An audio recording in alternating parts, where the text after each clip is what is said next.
Meski format debat Capres-Cawapres sudah diputuskan KPU, namun finalisasi seperti apa acara debat belum juga ditetapkan. Ada usulan dari TKN Prabowo Gibran yang meminta untuk mengurangi atau menghilangkan debat supaya saling sanggah. Nah, benarkah demikian? Kita membahasnya bersama dengan juru bicara Timnas Pemenangan Amin, Bestari Barus, Wakil Ketua TPN Prabowo Gibran Habibur Rahman, serta BPN Ganjar Mahfud, serta anggota TPN Ganjar Mahfud Arief Wibowo. Selamat malam Pak Arief, Bang Bestari, dan Bang Habib. Terima kasih atas waktunya. Ya, Bang Habib sudah bersama kami? Oke, tampaknya komunikasi kami terputus. Saya akan mencoba nanti menanyakan apakah memang betul tim paslon nomor urut 2 meminta untuk menghilangkan adanya saling sanggah dalam debat capres nanti. Tapi saya ke Bang Bestari saja dulu. Bang Bestari, menurut Anda kalau debatnya nanti diadakan tanpa adanya saling sanggah atau bahkan mungkin dikurangi, esensinya akan dapat tidak debat capres itu nanti, Bang Bestari? Ya, terima kasih. Tadi terdengar Bung Habibur Rahman itu berteriak nggak benar gitu. Mudah-mudahan seperti itu. Karena kalau di beberapa stasiun televisi kemarin itu kekeh benar kok bahwa jubir daripada tim paslon nomor 2 itu mengatakan, wah enggak, kami siap. Mas Gibran siap, itu artinya kalau semua sudah menyatakan siap, ini sebetulnya yang bermasalah ini KPU-nya gitu. Ngapain orang semua tim udah siap kok? Ngapain juga pakai iseng-iseng amat menggaung-gaungkan nanti nggak ada debat cawapres lah. Malah dia sebetulnya yang membuat KPU-nya jadi memancing kericuhan gitu. Orang kita semuanya sepakat. Dan tadi pun sudah teriak tuh Bung Habibur Rahman, nggak benar seperti itu. Saya kira esensinya ya kalau memang debat ya debat gitu. Artinya ada tanya, ada jawab, ada sanggah, ada jawab. Saya kira itu yang paling pas untuk dilaksanakan. Karena apa? Masih banyak swing voters yang belum menentukan sikap, justru ingin mengetahui sekali berapa ini capres dan cawapres kami gitu. Nah, jangan juga kemudian KPU menutup ruang debat itu. Ini sama dengan merendahkan martabat daripada cawapres itu sendiri. Dianggap udahlah, yuk ikut-ikut aja. Padahal bisa terjadi kemungkinan pada satu ketika nanti, katakanlah siapapun yang terpilih ini berpotensi untuk menggantikan presiden apabila presiden berhalangan tetap. Tetapi masyarakat sekarang kok jadi kayak disuruh beli kucing dalam karung gitu. Saya ini bukan cuman saya kira kita harus membela marwah daripada cawapres kita ini semua supaya diberi kesempatan yang sama. Saya ini penghinaan apabila tidak diberikan waktu untuk justru ada membuktikan dirinya gitu, ya kan? Jadi memang harus ada ya saling sanggah itu ya, Bang Bestari ya? Masyarakat, saya kira itu. Oke, baik. Saya ke Bang Habib. Bang Habib, tadi sambungannya sempat terputus. Tadi saya ke Anda dulu, tapi sekarang sudah tersambung. Bang Habib, saya mengutip pernyataan dari anggota Dewan Pakar TKN Prabowo Gibran, Pak Derajat Wibowo, yang memang mengatakan begini, kurang lebih memang ada usulan dari kita agar debatnya tidak menjadi saling sanggah. Karena itu sesi saling sanggahnya kalau bisa dikurangi atau dihilangkan. Ini kata-kata dari Pak Derajat Wibowo. Kenapa kemudian paslon nomor urut 2 mengusulkan hal seperti itu? Bukankah itu mengurangi esensi dari debat capres, Bang Habib? Ya, tidak benar ya. Pasti ada salah kutip atau salah penyampaian. Ya, yang benar adalah apa yang kami sampaikan secara resmi dalam rapat di KPU. Baik tanggal 29 maupun kemarin. Bahwa kami ya sama sekali tidak keberatan dengan saling sanggah, tetapi kami menginginkan diberikannya kesempatan yang cukup luas untuk menyampaikan visi, misi dan gagasan. Sama halnya dengan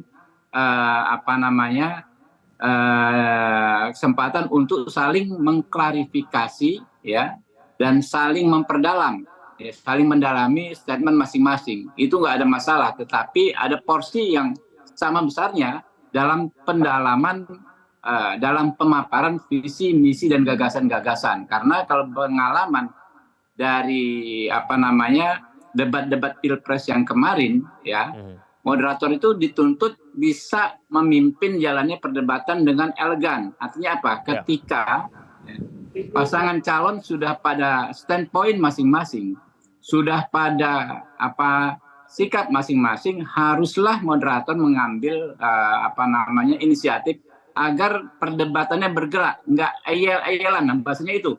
Tidak hanya ayel-ayelan di satu masalah saja, tetapi di masalah-masalah lain, gitu loh. Jadi kalau sudah stuck, sudah masing-masing pihak bersikap, maka haruslah didorong ya membicarakan hal yang lebih maju lagi. Itu yang disampaikan. Jadi jangan dipelintir. Ya, sama dengan kemarin ketika kami dipelintir disebut tidak menginginkan adanya debat cawapres. Padahal itu sama sekali bukan diajukan oleh paslon kami. Jadi upaya memelintir ini, ya, upaya memframing secara jahat ini memang bagian awal ya dari pertarungan debat itu sendiri. Nggak ada masalah. Resiko kami ya sebagai paslon yang elektabilitasnya paling tinggi, ya, pohon itu lebih tinggi maka tantangannya lebih besar, anginnya lebih besar, nggak ada masalah. Tapi kami perlu klarifikasi ya, nggak ada keinginan kami untuk menghilangkan sesi saling mengklarifikasi dan saling mengkonfirmasi, itu tidak ada sama sekali.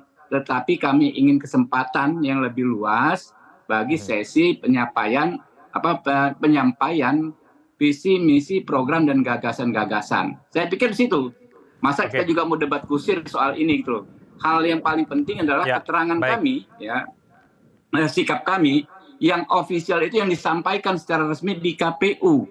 Bisa dicek di KPU, ya kan? Mungkin KPU pasti punya notulensinya, dan inilah yang akhirnya diputus oleh KPU, ya. Dalam pertemuan yang melibatkan KPU dan 3 pasangan calon, diputuslah tatib debat dan mekanisme debat. Itu berdasarkan kesepakatan kita bersama. Ya. Baik, oke, Bang Habib, saya ke Pak Arief. Pak Arief, Anda sepakat bahwa sebaiknya nanti pada saat debat capres itu lebih diprioritaskan pemaparan visi dan misi, sehingga kemudian tiap capres itu lebih diberikan... Bukan begitu. Diberikan kesempatan yang sama. Ya, penyampaian visi, misi dan gagasan dan saling mendalami tersebut. Oke, Pak Arief, Anda sepakat dengan pernyataan Bang Habib? Ya, jadi begini, intinya yang didorong di dalam melakukan perdebatan ini, sebagaimana yang diatur Undang-Undang Pasal 277 ayat 1 serta penjelasannya dan Peraturan Komisi Pemilihan Umum nomor 15 tahun 2023 Pasal 50 ya, ayat 1 itu sudah jelas bahwa 3 kali debat antar calon presiden dan 2 kali debat antar calon wakil presiden. Nah, saya kira KPU sudah memiliki satu pengalaman, dan saya kira itu yang diingatkan terus-menerus oleh tim kampanye kami, Pak Ganjar dan Pak Mahfud, bahwa sebagaimana sudah menjadi pengalaman itu yang dilaksanakan. Jadi menurut hemat kami adalah bagaimana setiap capres dan atau cawapres nantinya bisa menyampaikan visi misinya secara terang benderang dalam waktu yang relatif cukup, dan juga diberikan kesempatan untuk memberikan sanggahan atau bahkan pertanyaan atau komentar dari pasangan, dari calon yang lain, ya. Tentu yang mengatur nanti adalah moderator debat, ya, yang mengatur moderator debat. Nah, tentu harapannya moderator bisa menjalankan tugas pokok fungsinya dengan sebaik mungkin, ya. Ada keadilan di sana, ada kesempatan, ada waktu yang sama juga yang diberikan kepada masing-masing calon, baik itu calon presiden maupun calon wakil presiden. Nah, itulah sebabnya kita meminta kepada Komisi Pemilihan Umum untuk tegak lurus saja pada Peraturan Komisi Pemilihan Umum Pasal 50 ayat 1 tersebut nomor 15 tahun 2023 tentang kampanye. Nah, itulah yang menjadi titik tekan kita. Nah, maka diatur yang baik.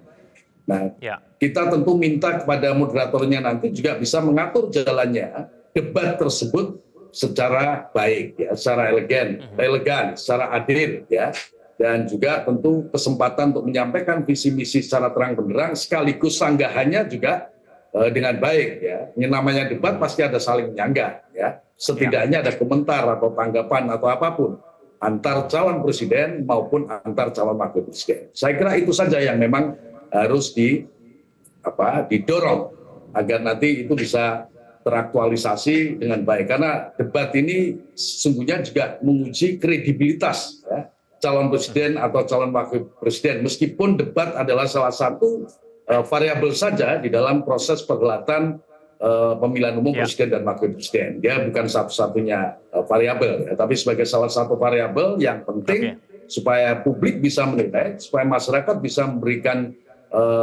penilaian ya, atau respon yang normal, yang wajar, yang objektif ya, jauh dari hal-hal yang sifatnya tendensius ya. Saya kira begitu. Baik, kita akan lanjutkan dulu kita di segmen berikutnya. Pemirsa jangan kemana-mana, kami akan kembali. Jelajahi cara baru mendapatkan informasi. Download Metro TV Extend sekarang.